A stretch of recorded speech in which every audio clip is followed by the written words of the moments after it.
a great 6.5, 7 months since ending 2023.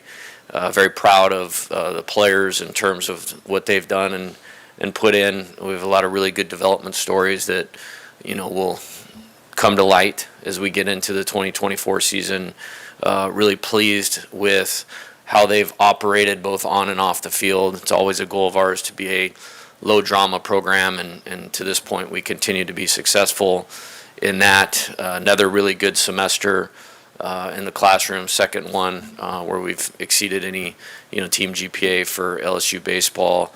And as I said, a lot of work on the field. Again, for the third year in a row, we've had a ton of transition in terms of our coaching staff, and couldn't be more convicted that we definitely have the right guys in the building and the positive impact they're having, on our players, and have mixed well with myself, Coach Jordan, Coach Wanaka, Jamie Tutko, but adding Coach Yeski on the pitching side of things, Coach McMillan on the strength and conditioning side of things, and Terry Rooney has been a massive lift for us, and really happy with how we're operating on a daily basis in terms of moving the way that we want to. Logistically, how this will shake out is we'll have 18 practices over the next 21 days with 3 off days. Those will, largely depend on weather.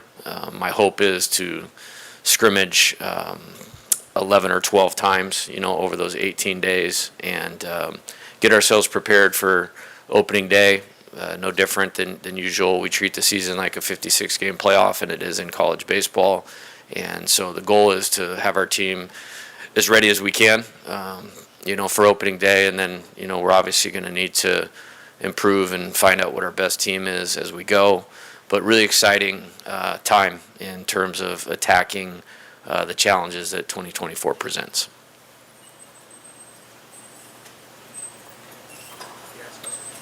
If you have questions, let Mason or Bailey know. Hey, Coach, here in the back. How do you raise the bar in 2024 after last year's season? Well, that's how I operate my entire life, is always like what decisions can propel us in the program forward. And in terms of results, it's hard to do much better than that team did. I think attacking different challenges and what I would call our process of winning and constantly improving that. And, college baseball and college athletics is kind of under construction, as we know it. But if I look at how we operate, and this is always how I choose to do it, at the highest possible level, what improvements can we make in doing that? I'll give you an example. Very thankful to our administration. We were able to go get Jeremy McMillan, who I believe is the best strength coach in college baseball, and bring him in. And just in a month's time from the time we were done with them in the fall until they returned in January, players are stronger, they're moving better, more functional in baseball. So that would be an example of trying to raise the bar. I think, bringing in, Terry Rooney, along with Josh Jordan and myself, try to recruit at the highest possible level and continue to add the talent needed to compete at the top of college baseball on an annual basis, which has been not easy to do, in this modern era. And I believe there's several reasons for that. But I think, our MO as a program is always focusing on what's important right now and how we do what we do. We all know what we want to do, but how we get there is where we put all of our focus. Coach, I have 2 questions. What did you see in Gage jump to want him to get him to come here and want him to come here? And then how has he come back from the injury? And then the second one is about Paxton Clayton, getting the chance to be able to play every day. And it's his, he's competing for a spot in center field. How much more less pressure does he have this year, maybe than he had last year coming in as a freshman? Yeah, in reference to Gage, I recruited him extremely hard at Arizona. It's one of those guys that when you're out there, like, we have to have this guy. And very rarely do you get this talent meets character, meets competitive, meets, maybe he's a tick undersized, so we might be able to squeeze him through the Major League Baseball draft out of high school. And we worked hard. We didn't get him. He chose to go to UCLA, but in that process, I felt like we built a good rapport and relationship. And with that, when he decided to go in the transfer portal, it wasn't that hard to reconnect. And then you're looking at some of the stories of last year's team and what that team accomplished and what guys that maybe were in a similar situation a year ago, how coming to LSU elevated them and where they wanted to go. It was a attractive, deal, but was the number one priority, in terms of what we were going to do in the transfer portal. And maybe we're a little lucky that he was a little bit more under the radar because he missed last season. But once I saw that, it was let's try to get this done. Now, returning from the injury, he missed the 2022 season. We've been very deliberate about that. I think he threw a total of 6 innings in the fall, and we built him up to he threw 1 inning, and then 2 innings in the 2 outside scrimmages against McNeese and Louisiana Lafayette. He'll throw 2 innings, today or this weekend, and we'll build him, accordingly. To be effective as he can be at the beginning and improve as the season goes along. But he's responded really well. In regards to Paxton, massive, get for us to, once he opened up his recruitment to get him back to LSU. And, it's easy to forget that, he was hitting leadoff opening day last year on that team. And so that says everything you need to know about what I believe, Paxton's capability and ceiling is. I have great faith in him. I think he's made some great strides in his development. He's one of those guys, as I said, I'm excited for everyone to see the fruits of the labor of the work that they've put in, in his case, both physically and mentally and experience. Let's not forget he grew up in Pennsylvania, which, because of weather, you have to overcome that in terms of your baseball development. And, he had a couple injuries last year, which, didn't allow him to maybe stay in there, but was starting a game in the SEC tournament, had 100 at-bats, had a very successful 100 at-bats. I think you'd be hard-pressed to find 10 more freshman players in the SEC that had as effective a season as Paxton. So it's his time, and I'm super excited about that. And love coached him. He's a great kid, great talent, and really happy for where he's headed.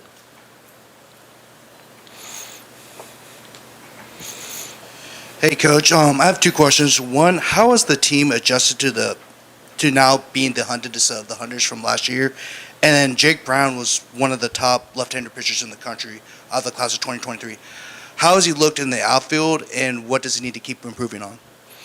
Yeah, to your first question, I don't think there's any transition in terms of how we're viewed. I've never seen a team with more expectations on it than last year's team. And to be clear, it's 2 different teams.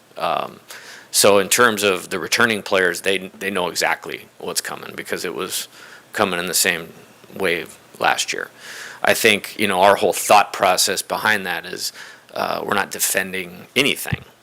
When you're being hunted, you're kind of on defense. We're not doing that. We're attacking 2024 and this opportunity. And we've put a lot of time in explaining to the team exactly what that looks like from a mindset standpoint. And so feel really good about that. In terms of Jake Brown, obviously one of the best high school players in the country, much like, Paxton, we had to work hard to get him through the MLB draft, and we did. And love the fact that, he's from Louisiana and how much he loves LSU, and playing here meant something. It's always a good sign when your recruit goes and watches your team in the College World Series. And if you're sitting in that crowd, especially as an LSU person, and seeing that in the opening game against Tennessee, you're not going and playing minor league baseball in front of 12 dudes in Goodyear, Arizona. You're not. And, I think he's really developed on the position player side of it. I'm not surprised at that. I saw him play in the spring last year when his team was over here playing locally, and he's a great athlete, has the right kind of toughness, and there's a lot of guys that fit into this category, but he's what I want, an LSU player or incoming player to be, and really happy about Jake on both sides of the ball. Goodyear is lovely this time of year. It is this time of year, for sure. Not in July. Everyone wants to know about your rotation and your staff, I guess. So just get us caught up to speed on where you're at identifying, the guys that you think will be useful early this season. Yeah, in terms of the pitching staff, we like where we're at. It was a really deliberate effort, really from the first day of being here to improve or upgrade the pitching talent. It's obviously the most important part of winning baseball. Winning starts and ends on the mound. So I think we did a great job over 2.5 years or 2 years leading into this school year of assembling and collecting a lot of pitching talent. And I think last year's pitching staff was great. It was so deep that we were able to survive injuries and still win the national championship. I think we're in a really good spot.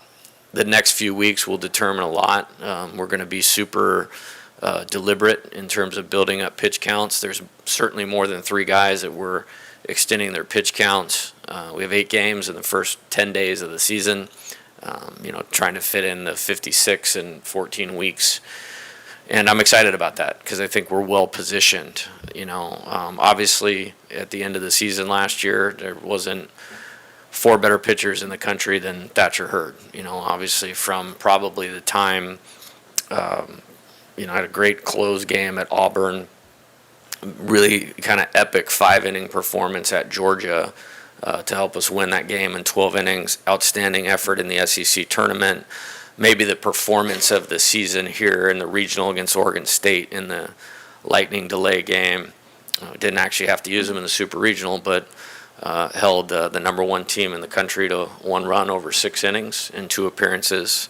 And then obviously a phenomenal performance in the championship game. So he's obviously, in the top of that mix. We talked about Gage Jump. He'll definitely be a part of that mix. Adding Luke Holman from Alabama, maybe as important as anything that we did to improve this team. I think he was one of the top pitchers in the league last year that will be returning this year. And so probably start there. I think there's another layer of the staff. Nate Ackenhausen is, I trust Nate with my life. That performance against Tennessee was amazing. He was kind of a go-to guy in all the key games, especially early in the season, and feel comfortable with him really doing anything. And so you'll see him in that mix.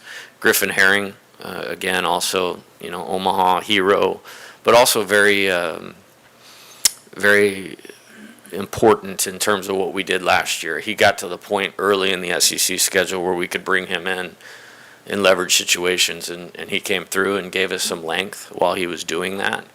And so those are guys that I feel good about. And then there's a ton on the back end, and there's a ton. Justin Lohr, transfer from Xavier, will be a guy that you will go to a lot. I love everything about him. I love the pitchability, the competitiveness, the toughness, the focus.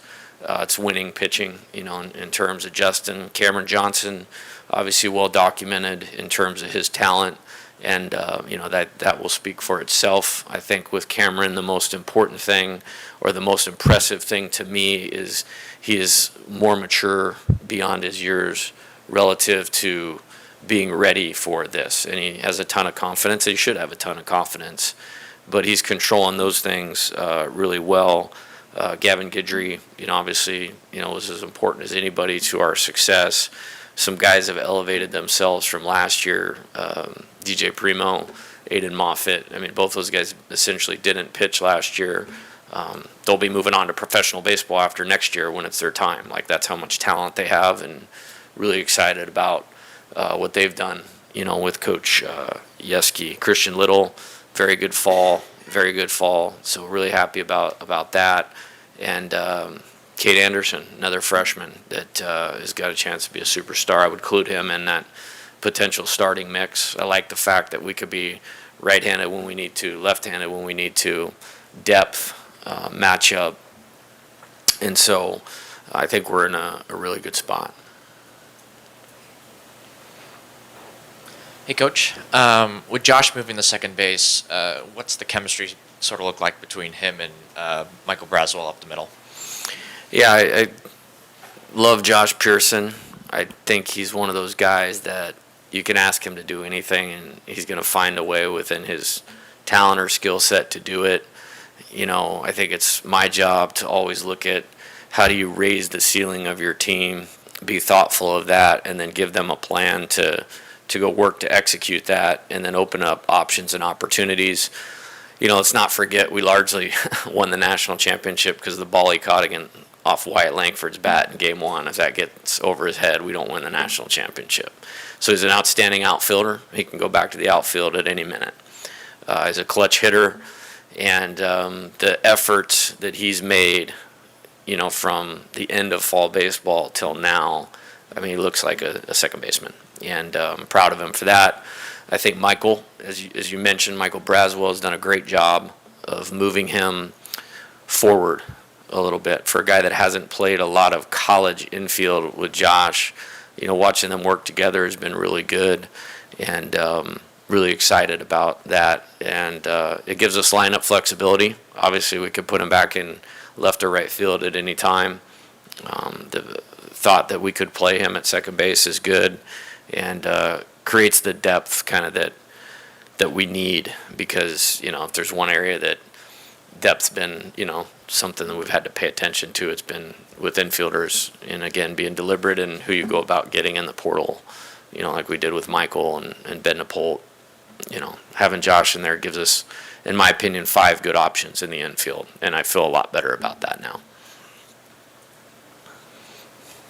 Yeah, right over here. You mentioned, just kind of building off that question a little bit, just positional versatility with guys like Josh, and then Jake Brown, Brady Neal, Hayden Travinsky, all seeing different positions. How deliberate was that as a position as a whole, just to kind of get a number of guys action at different spots this offseason so they can provide you that versatility, and what are the benefits you could see for that during the 2024 season? Well, the benefit was we knew we needed to improve the pitching staff, and so we did that. And so when you're recruiting more pitching, investing in more pitching, in terms of scholarships, the number on that position player side goes down in terms of guys ready to step in and win an SEC game. So the fact that they can do multiple things really helps. You mentioned the catchers with, Brady.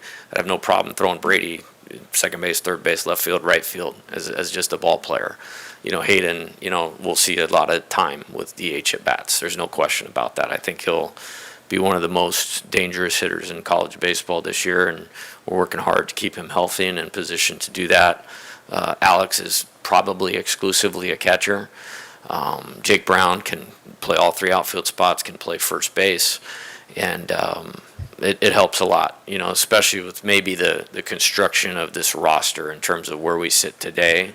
The fact that guys can move around is going to help us with depth, with matchups, because it may not be quite the same in terms of bodies. I believe that it will be at some point, whether that's this year or next year or what, because guys are really developing in front of our eyes, and we've seen some of that since we've come back, but it really helps, on this team. Hey, Coach. Christian Little, one of the guys that you talked about wanting to take that extra step of development moving into the season. You said he had a great fall, but can you elaborate a little bit on that development towards the team this season? Yeah, I think one of my favorite things about coaching college baseball is that development happens at different times for guys. And Christian, decided to go to college a year early, and that's a big jump. That's a big jump in the Southeastern Conference, going from high school baseball in Missouri to the moon is the way I look at that. And so, there's some scars in that, and that's how you get better though. We have a saying with the players is, not everybody likes to get messy, but the messy is where the development happens. And he's had success. Had some great outings, closed out that win at Texas last year, threw great against Kentucky here to start us off in that game, got us out of a big jam somewhere else in SEC play, finished the game at Texas A&M. So he was a contributor on the national championship team, but when you look at his ability to throw 4 pitches for strikes, movement, velocity, makes the ball go down, can soften hitters up, we all believe in his ceiling. And so I think he put in a lot of work in the summertime on his own, and then came back in a better place. And I think the working relationship with him and Coach Yeski has been really good. And I'm excited to see that. And I'm looking forward to, the maturity side of it, the mental side of it, that will allow that talent to show up consistently. Because the talent is good enough to, when it shows up consistently, you're talking about a high impact difference maker. Here, you mentioned the conviction of knowing that you have the right guys in the building on a staff-wise. Are there specific examples that you could maybe elaborate on that you saw this fall, where it's maybe some feedback from the players or the coaches Yes. saying, hey, this is the right guys? Yeah, for sure. Happy to. And looking at, the guys that were here last year, Jamie Tutko as an example. There's one person that stands next to me in the dugout, and I trust Jamie with my life. And the amount of work that he and I and the rest of our staff put in from a scouting standpoint to make sound in-game decisions super important. And, he came to me in September and was like, he felt like he's had a few aha moments in terms of what we need to do with certain players, and doing some additional research. So, we just won 54 games in a national championship, and you got an important staff member going like, I'm trying to get better. So that's an example of that. With Coach Wanaka, super important, to me, the only coach that's been on my staff the whole time, the effort he puts into positioning the defense, individual work with players, us being in lockstep with developing our position players. That's just continuing to grow. And really, I mentioned the work that some of these guys have put in. They look different now than they did in November. Physically, standing in the box, maturity-wise, all those types of things. Josh Jordan, we had another good, recruiting cycle for pushing it forward. And, you can't work any harder than Josh. And then Terry has added that same element. This is all I do. This is all I do. And those guys are here before me, and they leave after me, which is nearly impossible. And so that makes you feel good. And then, to your point, player feedback and pitcher feedback on Coach Yeski's been phenomenal. And that's why I brought him here. I brought him here to know exactly what I was getting out of a pitching coach. And we haven't even seen the best of it yet because the games haven't started. That's where I think he really adds a tremendous amount of value. But, talking about Christian Little, the improvement there, DJ Primo, we had him and Coach Yeski working one-on-one in the mornings all fall. And that worked really, really well. And you're taking a guy that redshirted, couldn't even put him on a mound, and you'll be in the game at important times. And so, in its totality, Coach McMillan, on the strength side of it, Isaac Trujillo in the training room, and feel real good about it. Coach, what did last year teach your returning players, and what can it teach your new players that even in the national championship season, there'll be losses, there'll be struggles, there'll be times where some fans will say this team's not going anywhere, and to block out the outside noise and, maintain the course? I think valuing the work you put in every day, and when you know that you've put maximum effort towards preparation and readiness to execute your job to help the team win, that you can play with a bunch of peace of mind. And I think that's what we did. To be number one for 12 or 13 weeks in a row, that's amazing in the SEC. And, I think this year's no different. I saw something like there's 9 ranked teams, 7 teams in the top 10. Nobody does what we do. Nobody plays the schedule that we play.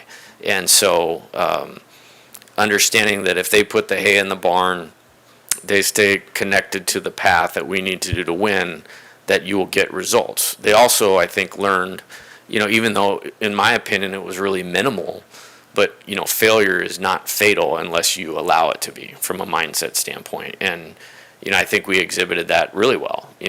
Home series loss here late, even though we won 7 SEC series in a row, lost 2 in the SEC tournament, which is basically because of me. The decisions that I made to pull pitchers out of the game and not play certain players. But they responded from that, played our best baseball of the year in the postseason last year. The Yankees were not beating us in the regional or super regional last year.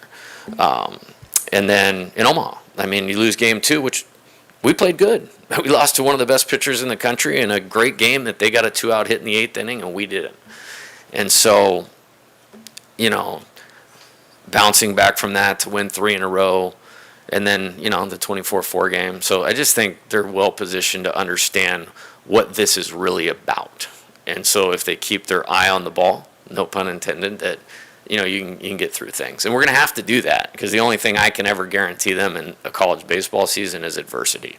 And so we're going to need to utilize that experience for our benefit for 2024.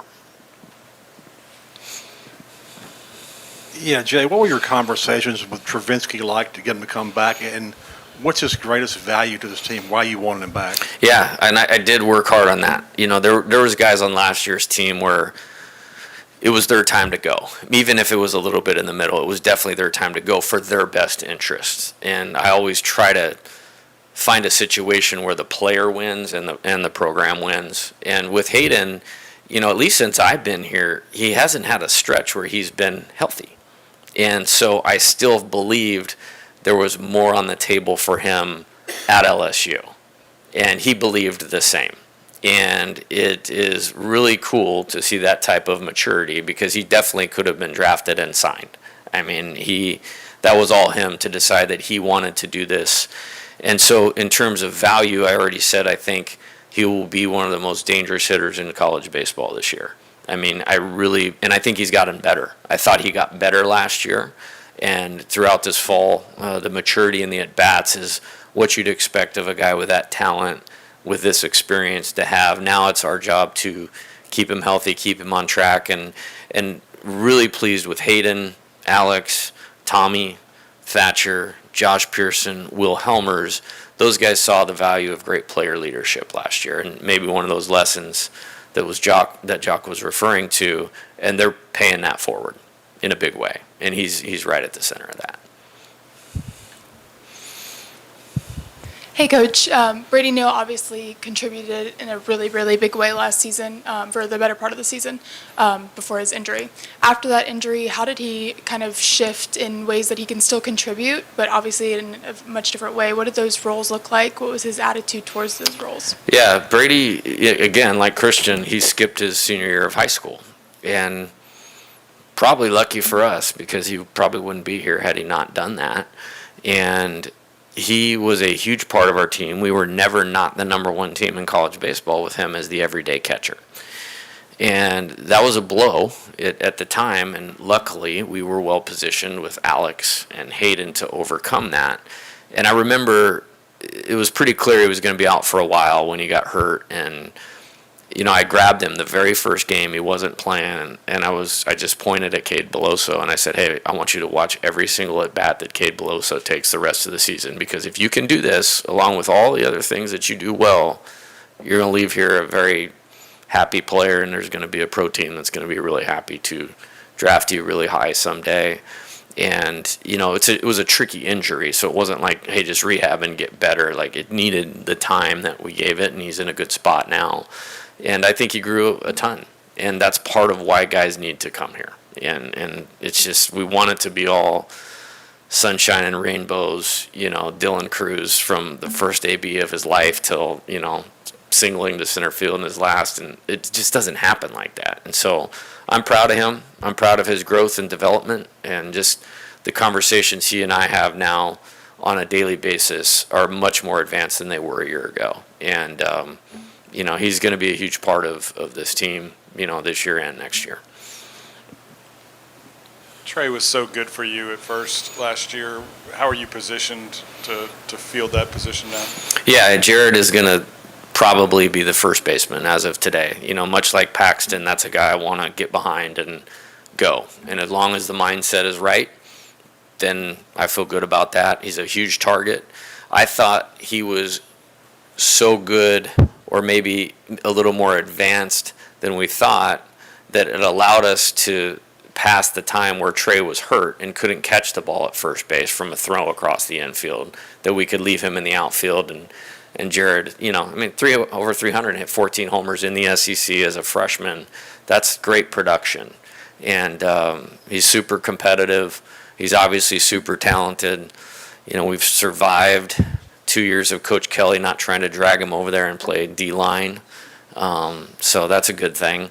And I texted, somebody around him and just like, hey, make sure he's continuing to get his work in over break defensively, because defense at first base, as we saw, is one of the most undervalued things in baseball. But I like where he's at right now.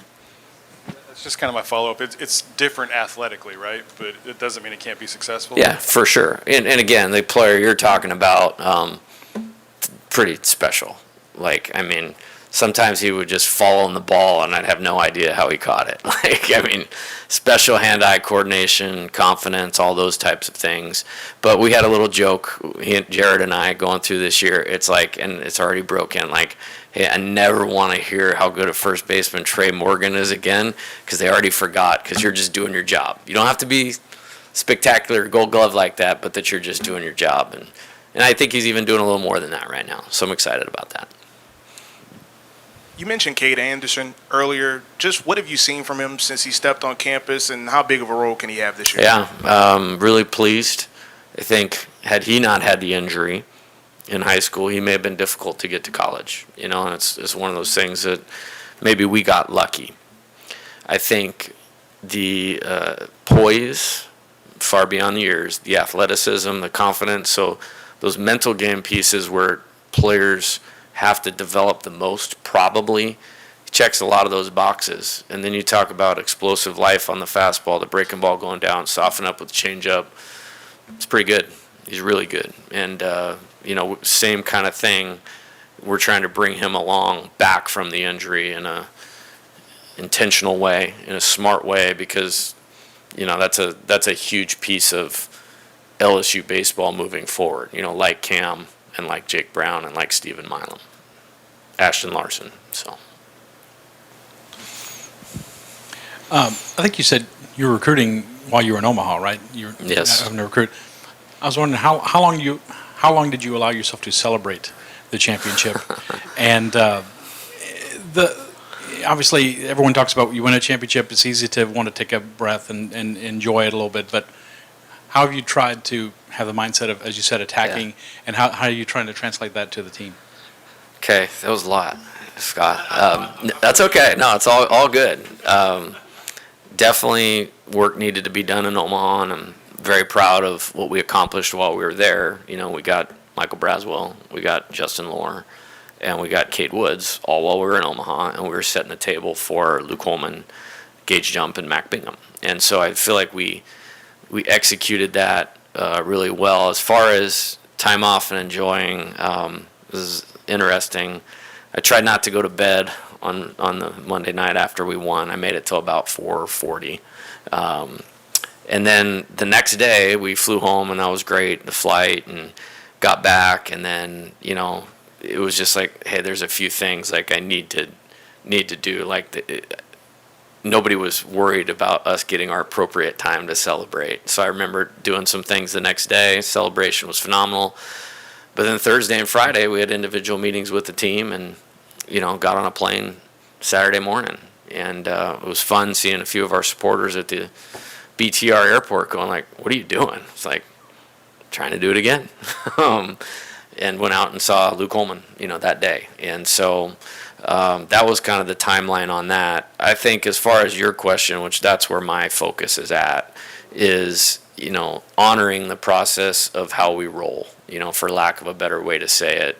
And I'm really pleased with the players right now. There is just a attitude about we need to go about this a certain way, to try to keep our seat at the table, or make our seat at the table, because we have a great schedule, we have great challenges. It's another up year for the SEC. Everybody's getting twice as many players as we are in the portal, and so there's some challenges, but how they're going about attacking those challenges has been really positive. There's no complacency, and just this thought that there's a need to accomplish something for them. Last year it was, we need to want to get back to the top. Again, one step at a time, but program hadn't been to Omaha in 6 years. And then now it's about them creating their own legacy. Not easy to do. This is the best program in college baseball. There's only one time in the 2000s have been to Omaha back to back. So that tells you how hard it is. And so if it's that hard to have any chance to create their own legacy, it's going to require their undivided attention. And so we've celebrated appropriately, and when the season's over, and people want to still celebrate 2023, it's great. But for now, this just requires our full attention. And that's how we try to do it all the time, so I don't think it's that big a shift. Zeb Ruddle obviously was a guy who redshirted last season. What has he sort of done, I guess, over the last 8-9 months to sort of prove that he could be a guy who could help you guys out this season? Yeah, Zeb had used his time well last year while he was redshirting. He added some strength. He went out to summer ball, had a really good summer. Cal Ripken League for the Bethesda Big Train. Had a good fall, played well in the outside games. And, I love his work ethic. I love his toughness. Again, he is an exact type of person that we need and want in the program. Understood, the situation last year. And it's a competitive situation again this year, but there's at-bats for him to get. And he's one of those guys that early returns in terms of how he looks today is better than how he looked in the fall. And I wouldn't expect anything less because of the work ethic and the character of the person. And we're trying to give him a really specific template, as we do all the players, of where we need them to get to make the best impact on the team. I think he's definitely doing that. Hey, Coach, back in the back again. Back to Tuco. You mentioned him earlier. Tuco, excuse me. I'm assuming you know about the situation with the gentleman helping his mom in the airport, and he was offering LSU tickets. Yeah. What does that say about his character? Yeah, he's a 10. Yeah, that's one of the most important people in my life. There's probably 5 of them. Jamie's on that list, but that's classic him, and everybody's like, whoa, what a cool story, and this and that. I see it every day. So it is a cool story, but I'm not surprised just because that's how he is. Hey, Coach, in the back here. What are some of the unique things that Tommy brings to this team, and what are you hoping that he could add to his game this season? Yeah. What is wrong with you people? It took us however many minutes to get to the best hitter in college baseball. Good job. He's special, dude. I mean, just the competitive nature is second to none.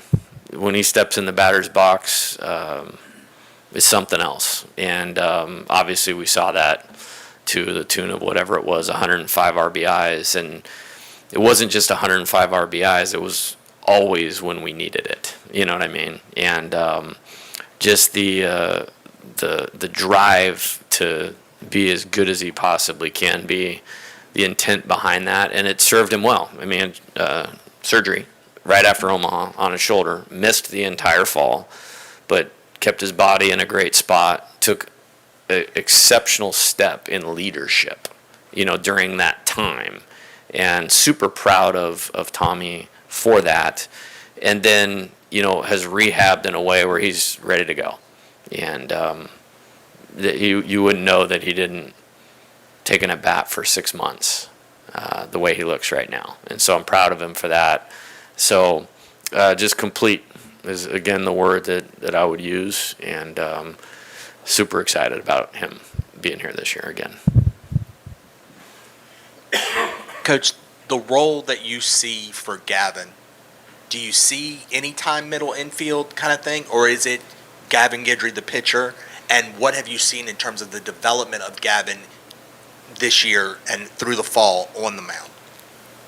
Yeah, he's going to mainly focus on pitching. With that being said, he's such a good athlete that when you trickle down the roster for SEC play, I have no problem putting him in to play defense, run, step up to the bat, execute something.